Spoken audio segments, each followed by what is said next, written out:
All right. Well, hello, everyone, and welcome to the podcast. As always, I am absolutely thrilled that you are here. If you have never checked out our podcast before, we are primarily an interview and a commentary podcast. You can find the Billy D's podcast pretty much anywhere podcasts are found. And today we have an interview for you. Timothy Gager is on the line. Welcome to the program, Tim. Thanks, Billy. It's great to be here. I was talking to Tim just shortly before we started, and you got kind of that, what's the word I'm looking for here? I know you're in Massachusetts. I don't know how close you are to Boston, but you kind of got that edge, kind of like that Boston edge to your personality. Is that something, did you grow up in that area? Is that something that's indicative to the region or what? I grew up in New York and Oh, really? Okay. went to school in Delaware, and that kind of beat the New York out of me. And then I moved to Boston, and I was kind of like, oh, people are like this up here. So it's not all that friendly. I have to practice not being friendly. Yeah. All right. Practice not being friendly. That's good. That's really good. Let me tell you a little bit about Tim. Timothy Gager has published 16 books of fiction and poetry. He hosted the Dyer Literary Series of Author Interviews in Cambridge, Massachusetts from 2001 to 2018, and spun off a virtual series starting in 2020.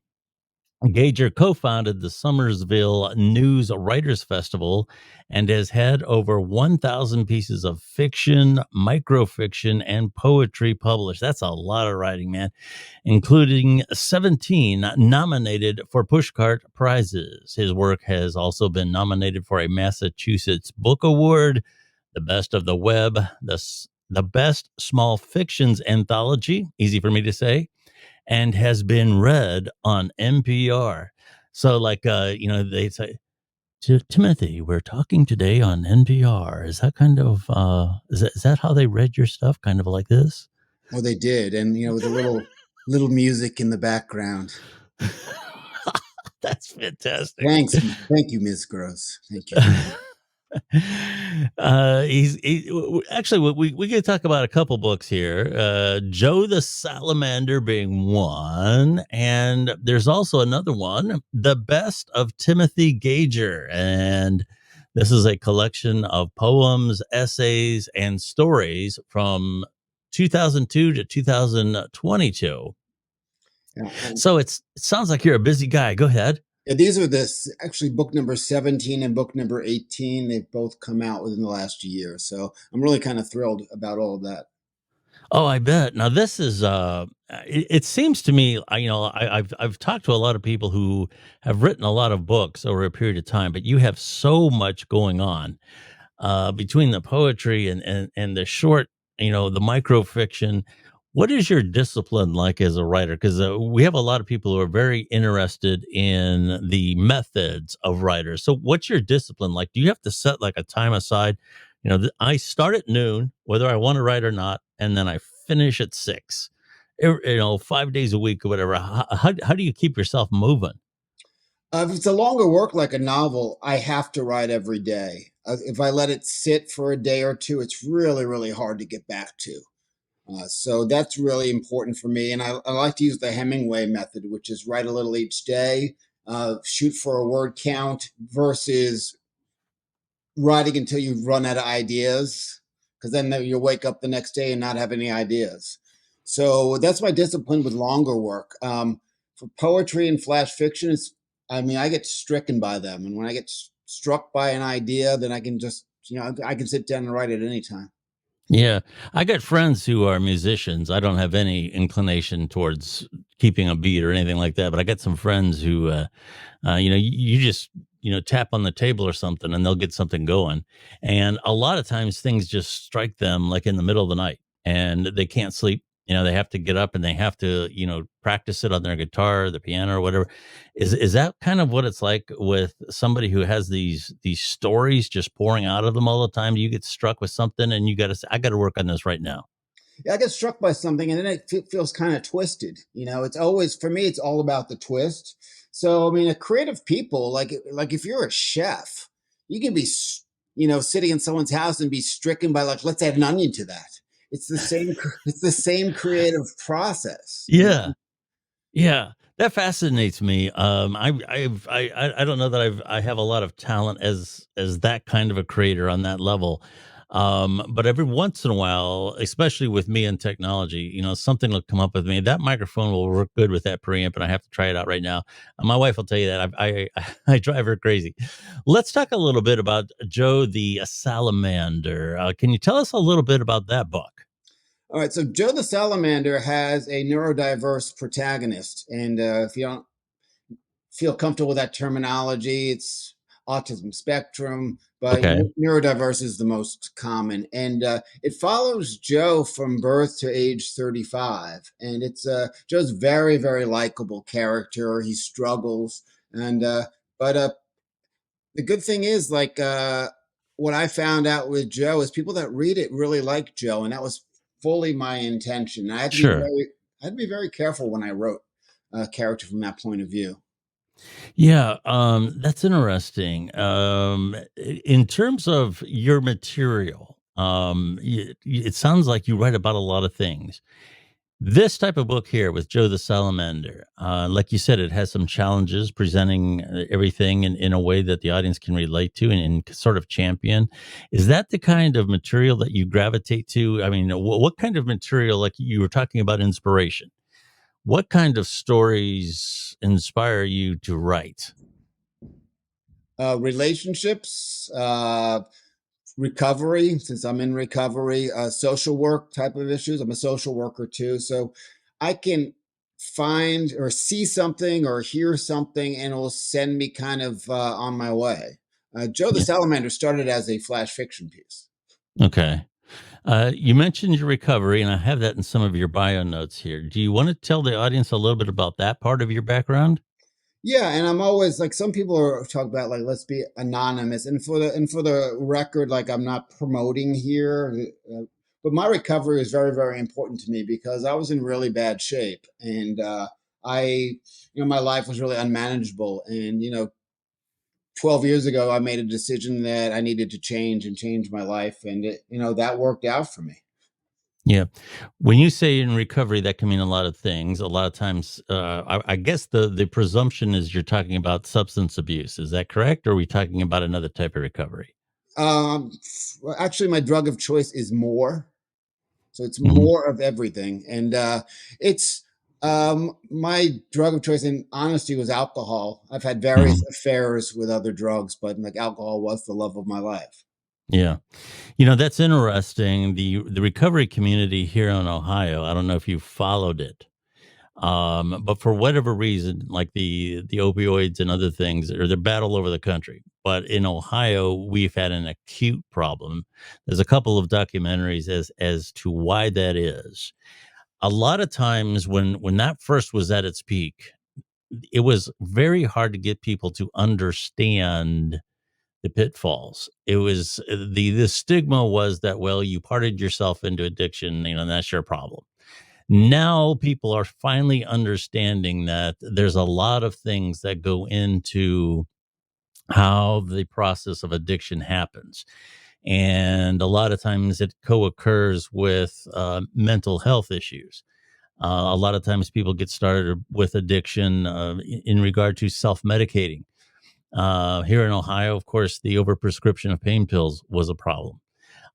So there's a lot of ways that people just kind of get into it rather than what the stigma is that, well, you just partied yourself there. Can you talk a little bit about some of the stigma? Is that something you try to fight against? I want to talk about how this what you were talking about how it's been overcome and how people understand it more. I think that when opioid use became very common to the middle class and to the upper class and like people's children and it people realized that it wasn't something that they could leave alone. People when it happens in the more stigmatized communities, people generally don't care. It's like it's Yeah. us versus them, and that's kind of the way it is in this country. But I think when it hit, like, people's like all American son and daughter, it's something to be concerned about. In terms of mental illness, uh, I don't know what causes what. And there's a certain amount of self medication, but once you start on that trail, you've just opened up the door completely for a whole bunch of new mental illnesses. Yeah. A lot of people don't understand that something as simple as making an extra trip to the medicine cabinet. I had some pills left over from this, that, or the other thing. I'm having a bad day, and and I'll go ahead and use these pills, and they'll make me feel a little better. A lot of times that can be an innocent thing, and you can get away with it. And in other times, it happens again that following week. The next thing you know, it's happening every couple days. And when that starts happening, patterns in the brain are actually beginning to change. You're on a path at that point where it's a little beyond willpower. And one of the reasons why there's an understanding, and you touched on it here in Ohio, is that the problem has been so prevalent that everyone knows somebody who's either secondhand or third hand, if not first hand. And unfortunately, we become aware, like you said, when the problem's everywhere. So that's something that I appreciate, like so many other people do, your willingness to talk about it, because I think the awareness is something that unless you've been on that path, you don't realize how easy it can be to have an addiction problem. So I thank you for that. We won't spend a lot of time on it, but I really appreciate the fact that you're willing to talk about it. Yeah, for me, it helps to talk about it. It helps with my recovery, and it also helps people find me. I've had a lot of people that I've known throughout the years that have approached me and said, "Hey, I need help," and I'm able to direct them successfully to help. And Yeah. the solution isn't me for once. Yeah. That would be the one thing that I always try to tell people, whether it's mental health, whether it's addiction, or whether it's a confluence of both. Don't be afraid to reach out for help. There's times when you fall and get hurt, you don't think twice about going to the emergency room. And if you're hurting emotionally, there's no better time to get help than right now. And when you're lucky enough to realize, and I say lucky enough, because a lot of times people don't, they're in denial. And if you have the ability to understand, hey, you know what, I'm pretty sure I have a problem, the best time to get help is right now. That's always my advice. Because it always Seek gets help. worse. It always gets Yep. worse. Like if you think you're at a bottom, you can always dig deeper. It's time to throw away the shovel because bottoms continually get worse. First you might lose this or lose a house or lose a relationship or lose a wife or lose your job, and suddenly you've got nothing. And it doesn't have to be that way. It doesn't Yeah. have to. Yes, absolutely. I've heard from so many people who have gone down that path that they actually they hit rock bottom. If you can get off the elevator before it gets down there, and there's so many ways to reach out for help now in your local communities. Be sure to research that. And while we're on the subject of mental health, I always want to mention that the suicide helpline is now 988, and that's a real easy here in the United States. 988. Getting back to you and your history, young boy growing up, in school, sports, what kind of a kid were you? Oh, I was totally into sports and numbers, and I was a quiet kid. I didn't stand out too much. I took my share of bullying, and Oh, really? that had a lot of effect in my life. But I kind of found my people when I got to high school, and I found I could get along with a lot of people. And Yeah. it was took for me to totally change. Again, we're talking about recovery. Once I was able to fit in, things got a lot better for me. Yeah. And that's something that when you're that age, fitting in is so important. And it seems like the end of the world if you can't do it. But yeah, absolutely. During this time, do you find that writing was, or reading both, was that a way of escapism? Was it a way for you to incorporate a lot of your emotions? When did writing start to get on your radar? I always loved to read. My parents had like books of classics and really strong, like the great fiction writers from the 60s. But I didn't enjoy writing at all through school, not through Okay. college. It wasn't until after that that I realized that I could create for myself. I could make stuff up. Yeah. Instead of having an assignment. I think I just hated assignments. Yeah. Who likes assignments, right? Write about Um, this. I was like, I don't know if I want to write about this. okay. Now getting back to excuse me, your poetry. The best of Timothy Gager. What kind of poems do you have a particular type of poetry, a different a type of style that are they related to inner struggles? Tell us a little bit about what your poetry is like. It's like all the above. In 20 years of my life, I've had a lot of experiences. I tried to write differently. I try to write in different styles. I try to write in different meter. I try to do sound poems. I try to do free verse. And the best of Timothy Gager was handpicked by my publisher from my work from 20 years. And of course, I said, well, you know what? Like people that have read me, can I put something new in there? And of Yeah. course, Robin Stratton, who I love to death, said, sure. And I said, well, how about 150 additional pages? So she said, yeah, why not? So the best of is 350 pages. And for me, I'm just so honored that someone would consider doing that. And it was originally going to be called the Essential Timothy Gager, but nothing I do is essential. Yeah, well, that's true of so many of us, though. You The only thing essential I've ever done in my life was create sperm to make my children. That was uh, essential. That was essential to them. uh, are they fans of your work? I believe so. They're very supportive of my work, and I think I make them proud. But we don't sit around and say, Dad, tell me about that story that got published, and tell me about this poem. None of that happened.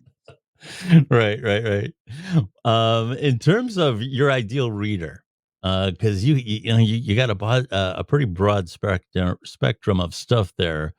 What do you hope that readers take away from your work? I hope that people see my improvement in craft. Like that is I think every writer wants to improve, and writing is something you can't get worse. Same with music, Mm, playing music. You can only get better.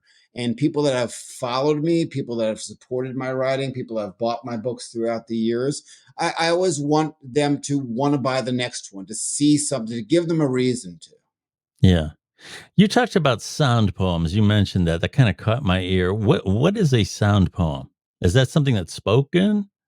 No, the words have a certain sound, whether it's like onomatopoeia or if it's the words sound like they actually come out, or you're using a lot of alliteration, like everything kind of fits the same sound. Like if you're writing a poem about the sea, the words are swishy and crusty and blah blah blah blah. So it Uh, sounds like that. And I think being a former musician, that's really helped me in terms of meter and sound. And it, I kind of create sound poems accidentally.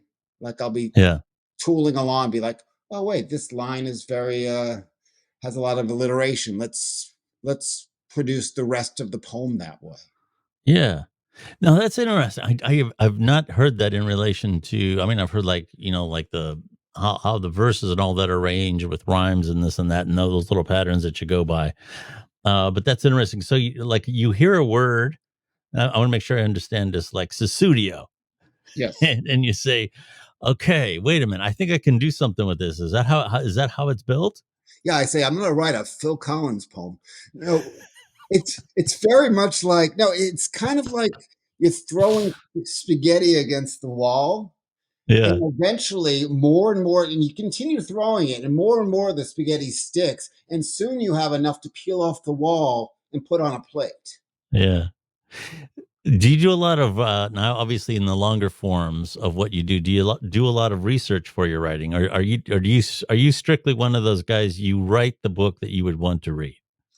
Depends. Like Joe the Salamander, I had to do a lot of research because it takes place in Phoenix, Arizona. So I had to in 1990. So I had to make sure that I represented Phoenix, Arizona in the 1990s, and I got the streets right. And that was the research there. Another one of my novels, Grand Slams, which is basically a fictitious account of my life in college during the summers working at a Denny's. I didn't have to do any research for that one. Yeah. Of course, yeah, your personal experience, but have you ever, when you research something, have you ever changed your mind about what you're writing? Have you, is in the process of doing research, you say to yourself, you know what, I don't think I can go here. I'm going to have to turn another direction with this character. Of course, like I think that's really, really important that you stay true and the character stays true. And it's important to be able to throw stuff out. Like sometimes Hmm. pieces just don't work, and you can hang on to them too long. And if it doesn't work, it doesn't work. You know, Yeah. and it takes a while to learn that for me. Yeah. Yeah, that's the kind of thing, for me anyway, doing that much writing. I've never written a really long book. I've written some short things. But the different paths that you go on, on one of those kinds of journeys between the research and the character development, and then you might have to backtrack a little bit. It's I admire somebody who can write like that. When new writers, and there's a lot of them on social media because I run into them all the time with the podcast and everything, that kind of dedication.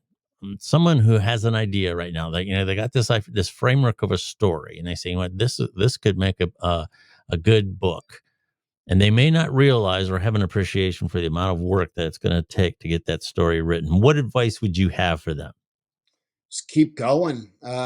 Get a as they say, a shitty rough draft in, and it's okay to fail. Like I learned a lot by failing at writing a novel, Hmm. and because I learned about the arc of it, and like the whole book arced, and I was on page 150 or 120, and I was like, "Gee, you really can't add another 120 pages of filler here, can you?" Yeah. So, and also, this is from my experience. I think everybody has different strengths and different ways they want to work and different things that work for them. And like some people may want to write straight through. Some people may want to get up at 3 in the morning and write. It's my advice is find what works best for you and to Yeah. be clear headed and to produce and to head in the right direction. Yeah. That sounds like good advice. We're talking about a couple of different books here, and of course, Timothy Gager has all kinds of books that are available. Where's the best place to search out your history? Is it You can timothygager.com. You can go to bookshop.org. You can go to Amazon. You can go to local bookstores. If they don't have you can ask for it and it can be ordered for you. Um, okay? And here again, we've talked about a couple different books here today. The first one is The Best of Timothy Gager, and that's poems, essays, and stories from 2002 to 2022. And also Joe the Salamander. And here again, all these, I would guess, all the places you mentioned, your website, and on Amazon as well. yes, that is correct. And if you don't like Amazon, look elsewhere. It's a big, big world of book buying out there. That's good. I like that. Let's say, in addition to the website, are you active on social media? Are you like a Twitter guy, or where can people find you on social media? And that's a big connection for a lot of people. Facebook, I have a page that's Timothy Gager Writer. I'm on Instagram, and I have a rare name, so it's easy to find. I'm on Twitter, but I get a little too political on Twitter. It tends to drive me a little crazy. So Yeah, well, there's a lot of political stuff on there these days. That's for sure. Do you thrive on that stuff, or does it just, because there's a lot of people who really like to jump in. Okay, Twitter has changed a lot in the last year or so, and there's a lot of people who really want to get in that that banter. There are other people, they just can't stand it. So which camp are you in? Do you thrive on it, or it seems like you kind of like it. I'm getting the picture you kind of like it.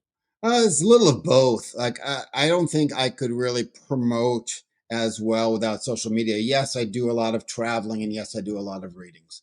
But in terms of liking it, there's a lot of research out there that social media does not lead to number of followers does not necessarily lead to sales of books. No, no. And a lot of that's true of so many things. I think that people are obsessed with the amount of followers that they have, in terms of large numbers. But what's really more important is you have a community around you that is supporting what you're doing. They're interested in the marketplace that you are thriving in, and a small active following is probably much more beneficial because they're your mouthpieces. They're the people that are going to talk about your work. There's a real good community of authors on Twitter. There's a real good community of people who just love books on there. So there's a lot can happen. Have you experimented with this? Might be kind of out of left field, but have you tried social audio at all? Like Twitter has Twitter Spaces. There's a couple of them. There was a couple of them called Clubhouse. That was probably the Oh one yeah. during the pandemic. A lot of people got on board with that. Have you experimented with that at all?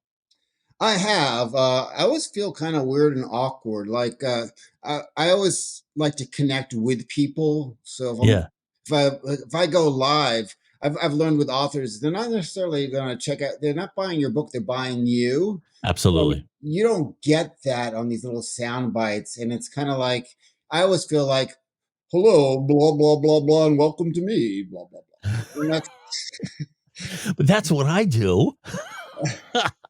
But that is such a great point, because a lot of times here again with the podcast, I talk to a lot of authors and they want to read excerpts from their book and they want to do this, that, and the other thing, and that's okay in some situations. Certainly in a live situation where you're doing a book signing or something like that. But when people are trying to find out about you, they want to, if you likability, like Johnny Carson, I believe once said it was that likability is 90% of the game. And you are the product. And like Ernest Hemingway is as much of a brand as he is a person who wrote books. People know what they're getting with him. And the same goes with someone like yourself. I mean, you are the brand, and if people can connect with the author, they'll cross that bridge on their own without having to be sold. That is such a great point. I'm so glad you said that. As a parting shot to fellow authors, what advice would you have in terms of marketing yourself? I would say just get out there, pick an element or a media that works for you, whether it is TikTok, and stick with that. Get out there so people get to meet you and know you. You never know which is going to click. I mean, I know a very my friend Caitlin Avery, she got sold a lot of books because she did go on Instagram and places and talked about her abuser. And her Hmm. book was kind of had that storyline attached to it, and that worked for her. And Yeah. so, for me, like for Joe the Salamander, getting places that I can talk about neurodiversity is important too, and be true with it. I mean, with Joe, I had to. Um, I sent the manuscript to parents who had children who were on the spectrum just to make sure that it read okay. Yeah.